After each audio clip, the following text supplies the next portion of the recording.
Picture. I'm just turning my camera on. I haven't turned it around yet. Howdy, Joe! Fawn's boy's tutor. Really a nice lady. I went to overpay her one time and she immediately rejected it and said, my fare. Fare is the same word in Thai or English. They borrowed it from us. Anyways, nice lady. Look at that picture. Jeez, this thing has an incredible picture. All right, back to the video.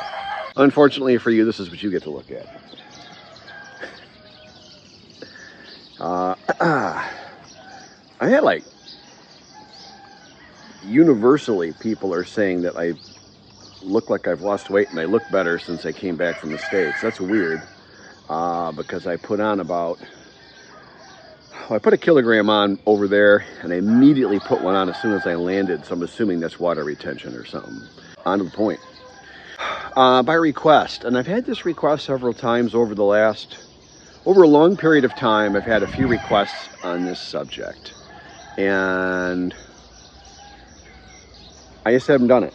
And then I just got a request this morning, and I thought, you know, gosh, that does sound about right. I'm gonna walk. The roosters are really loud this morning. Maybe I'm just not used to it. But I also don't have a microphone still. I've ordered one, and if that one works, I'm ordering a really good one.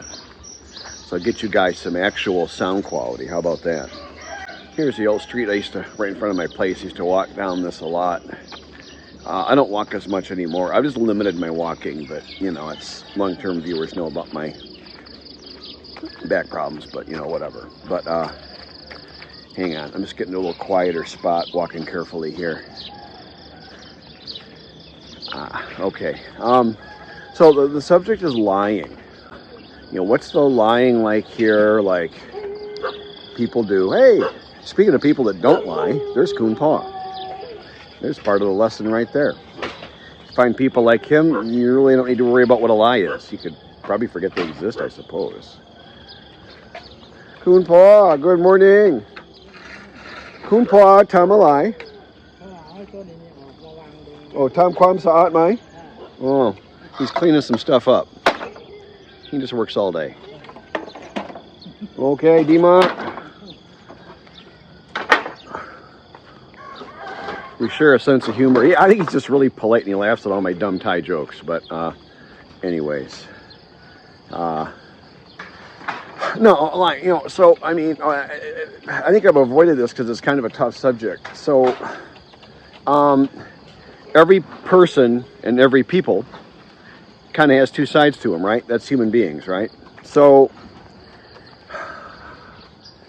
you know, on one hand, my first instinct is to say that the Thais are generally more honest than we are. I'm from the Midwestern United States. I think a fairly honest, nice place, you know, that's my take on it, you know. I've had really good luck with people from the Detroit area and Michigan in general. There's a general thing about being friendly and helpful. And on the other hand, you go mean-facing people or saying the wrong crap to the wrong people, and you can really have a problem. You know, depending on where you're located in Michigan, you can go the other way. But generally, very good experience. And I really do like the people in my home state. I really do. And I've had great experiences when I've traveled through into Pittsburgh and Philadelphia. Shockingly, I had really good experience with people in New York. I was kind of braced for a whole outbreak of assholishness, but they were like super friendly and helpful. I was totally taken aback. Haven't had as much good luck with the people in Southern California. That one, I did a little bit of business there. Now, that was kind of a cutthroat company and a cutthroat company culture, and I did a little consulting for them, and we talked about them hiring me back in the day, and, you know, so maybe it was just the people I was with, but, I couldn't say a whole lot of great things about that, about there. Anyhow, that's my reference. Here, you know, first off, it's going to start with saving face. It's wrong to lie, so I think a lot of Thais are not going to do it. Lying is a wrong thing. So is stealing. They don't steal as much as we do. I mean, back in my home state, even in a nicer area, you leave a bunch of valuable stuff out in front of a store overnight, it's eventually going to get stolen. Here, it's much more rare. Like if I was riding a motorcycle with an expensive helmet and jacket, and I was doing that in Michigan, I'd be more wary of locking my helmet and carrying my jacket with me when I went in somewhere to eat or something. Here, even though you really shouldn't, because Fawn's always saying you shouldn't, and I get it, because I might leave a 3,500 baht helmet on top of my bike. That's a lot of money. I mean, that's like leaving a $3,000 or $4,000 helmet out on top of a bike. I mean, that's likely to get stolen, right, back in the States. But I do, and I've never had a problem. Other people don't have a problem. I do have a helmet lock. I generally just stuff my armored. My best thing I have is my armored shirt. I got a Bonham armored shirt, $200 US. So that's 6,000 baht. It looks expensive, and I tuck that inside my helmet in my 4,000 baht helmet, and I strap that to the tail seat on the back of my bike, and I leave for hours and go shopping, go get a massage, go do whatever. And I mean, okay, I've never had a problem, but I never even really think about it. So there's kind of that side to it. There's like, you get where that goes. So this whole Thai culture, traditional Buddhist, pretty good people, and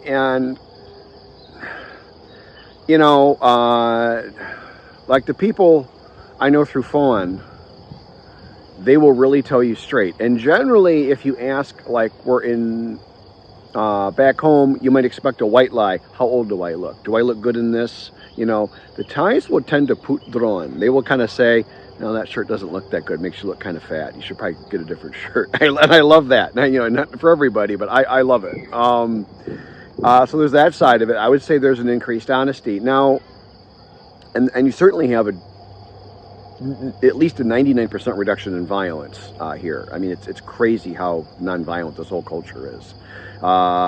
This is all in integrity, so hang on. So, like the tourist areas, yes, there's violent crime, muggings, rapes, stuff like that. Threatened with a knife, mugging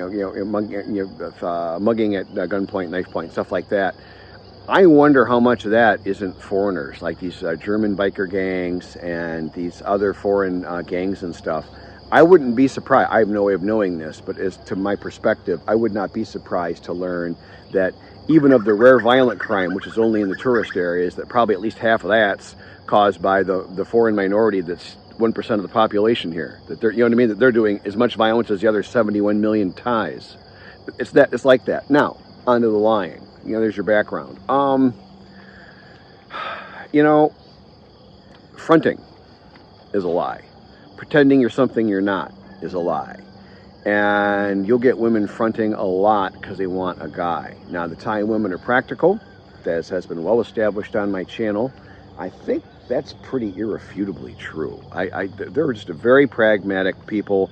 The Thai women tend to be really thoughtful and carefully discerning and considering as they choose partners and such. And some of them will be a little less discerning and choosy in how they represent and portray themselves in their situation. As far as dating and stuff goes, onto that a little bit, that's always of interest to guys. They'll, instead of saying they have 3 children, they'll say they live with their mother's 3 grandchildren. And in Thai, you're going to not catch that difference too well, stuff like that, scamming versus violent crime. You see where that all goes. But a good person here is the same as a good person back in my vision and my version of my wholesome little Midwestern, friends and bubble I still live in back home part of the year. A good person here, again, I can think of a handful of people right off the top of my head. You'd be hard pressed to pay them to lie to me or Fawn. I think you'd have I think you would not have a customer. I think you'd have a real hard time with that. Now, and some of those people I just found out some of those people are actually related to Fawn, and not that distantly. It's amazing how everybody here is some kind of blood to her. It's like, good God, could I be in trouble, right? If I was a dumbass here, you could really be in trouble. There's a shallow grave waiting for me in one of these rice fields, I'm sure. But on the other hand, she's got some, she'll say friends, but they're not friends. They're frenemies or whatever, and social climbers and whatnot. I mean, every other word out of some of those ladies' mouths is a lie. Now that's mostly about advancement. So lying here, I would say what I've noticed, and this is me as a man dating women here in Thailand, as a foreign man dating women here in Thailand. I got to put that on it, and this isn't supposed to be about dating, it's supposed to be about lying, but the only lying I've seen has been tied to my dating. And there's been a lot of that. When I go to a welding shop, when I go to a store, lying would be giving me the wrong price, and they don't do that, and as much as I don't wear like label clothes. I don't think I own any polo stuff or, anything like that. Or, I have one or two brand shirts by McJeans, which is popular here. And I just want to wear something that's popular and considered cool. And I'm just having my fun. But it's pretty obvious that I'm wealthy here, other than the fact that you can just look at me and see that I'm probably an American and go, okay. But, whatever. And even when I go somewhere remote where they don't know me, it's like a single time sale at a passing through a market somewhere. They're never going to see me again. They've got no real interest in where they have to be beholden to me. I might see them the next day and be pissed that they gave me double the price. I've never had the high price I can ever recall here. I always get the Thai price on everything. And I'm saying I'm kind of ripe for the plucking, right? I'm like a whitey white guy. And so that's pretty damn honest. I think Americans tend to take more business advantage of situations like that. You know what I mean? I mean, if you've got it. When I was bidding a construction project, if I knew the client really needed it and I knew they could really afford it, and maybe I could justify in my mind it was a little more technically challenging, the price went up. You know what I mean? I don't think that was wrong necessarily to do that. I don't think it was wrong. I don't feel bad about it. But other times, the client really can't pay as much, and you can kind of figure out that maybe you can maybe streamline the project a little bit, and you can get a sale that way, and it's a good fit for everybody. You know what I mean? But here they go, no, the price is that price. I think there's a certain almost a stoic nature to. There's a right way and a wrong way, and they look at it that way, and that's that. That's what I think I see. I think you just get the problems with the ladies. That's the only. I get the doctors, their staff. I was a dumbass. I was so excited. I was just having way too much fun. I had, after a long wait, one of my pensions finally came through. It was way late, but they paid me all the back pay, and it's all great. But I was celebrating, and I was in a great mood. Right? We've all had that. And I go to the motorcycle shop. I don't ask what anything costs. My brain flies right out of my head. I'm looking at all these sexy motorcycles they have, and I bring mine, and I just drop it off going, I'm your customer. Not like, hey, what would it cost? What are you thinking? Well, here's my bike. And they go, here's all the things I want, and I'm all excited, and I leave. Like a big dummy. I mean, I did everything I would tell somebody not to do. I mean, seriously. I'm not trying to be falsely self-deprecating or something. I really just acted like a complete idiot, which I'm prone to do from time to time, like anybody else. And I just got the thing back. They're going to charge me some moon baht, 30 grand Thai baht. So it'll be just under $1,000. But that's two brand new high-end motorcycle tires. I went with the Michelin Road 6. You can look them up. Those are freaking expensive tires. In my opinion, one of the absolute best and safest tires ever made. And particularly good for Thailand's a rigorous environment. With the heat and the dirty roads, it's rigorous. And you want freaking good tires on your bike if you want to be able to turn if you got to turn. The price on those varies when you shop around, but that's at least half of that whole cost is those freaking tires. And then I had all custom electrical work, brand new chain, powder coating. You had to disassemble the bike, powder coat the pieces, reassemble it, all that crap. You can't stick a motorcycle in a powder coater. You'll bake the bike. You have to take everything apart and take only the parts in there and bake them. It's a lot of work, is my point. Changed the oil on everything in the bike, had the oil changed. And some custom work. I mean, really, my point is reasonable. Sorry, I get distracted on the motorcycle content. But reasonable. And hopefully I pick it up tomorrow. And, you know, and they wouldn't lie and say, oh, this color, they screwed up the color the first time. If you watch another video, I mentioned this. I think I even show a picture. It looked pretty bad. But as soon as they saw that, they wouldn't say the color's great. They just offered for me to accept the bike, because it's a pain in the ass. They got to take it apart on their own labor. They've already quoted a firm price to me. But once they saw I wasn't going to accept it, then they immediately apologized that they'll get it fixed. And that's at least as honest as I would expect from a good store back in the States. So lying in Thailand, I would say generally way less. I would say when you're dating, because as my friend Kru Usani has said before, we are like gold that can walk. And it was a double entendre. The way she said it was clever, so I will explain, because it's important, because it's about us. One, the obvious money. We're like a walking bank vault, okay? With a weak combination. All right? For women anyways. Hang on, I gotta switch hands.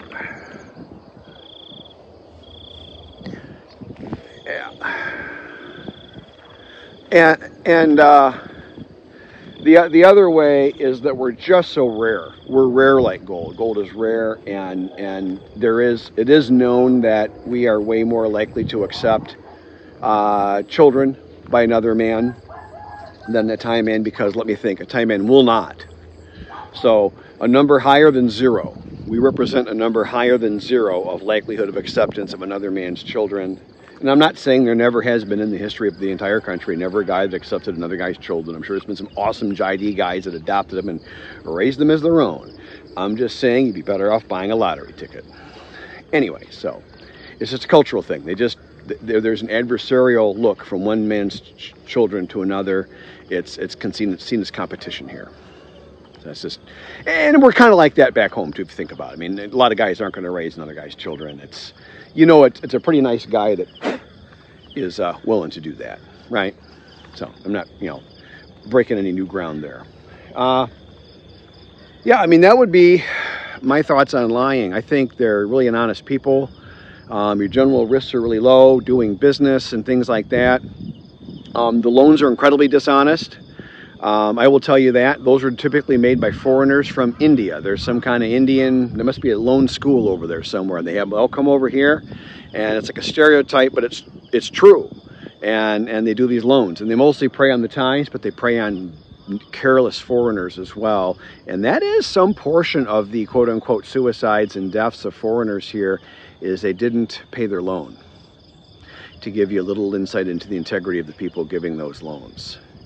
So that's right from the horse's mouth on that one. So I would be careful. I wouldn't come here and borrow money. Man, if you don't have it, it's so easy to get a job here as a foreigner. It's so freaking easy. If you've got any certification, a piece of paper beyond a piece of toilet paper you can point to that you're qualified, they are really desperate for foreigners to teach.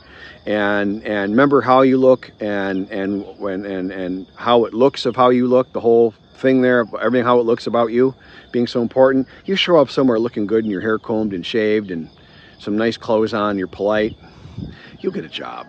I mean, there's a shortage, a perpetual shortage of foreigners to teach English here. And it's prestige for, let me think, all of the schools to have foreigners teaching English. It's absolutely openly regarded as inferior to have a Thai doing that. And that's about the only job that's considered that way, that I have ever heard of. So yeah, don't borrow money. Anyway, so that's lying. That's Thailand, and generally it's really nice. And think of all the. I got to say, give them fair due. So many of us do so wrong here. They're really nice about the whole thing. If you're even halfway nice, they'll meet you. They'll meet you more than halfway. Oh, Kun Ba is calling me. Hang on. Ask Kun Pa if he knew anybody good at the chisel who could hand carve a piece out for my new iPhone charger. This might get interesting. Got to go with it. My name is Rob, and thank you for supporting my YouTube channel. I meant every word I just said with respect.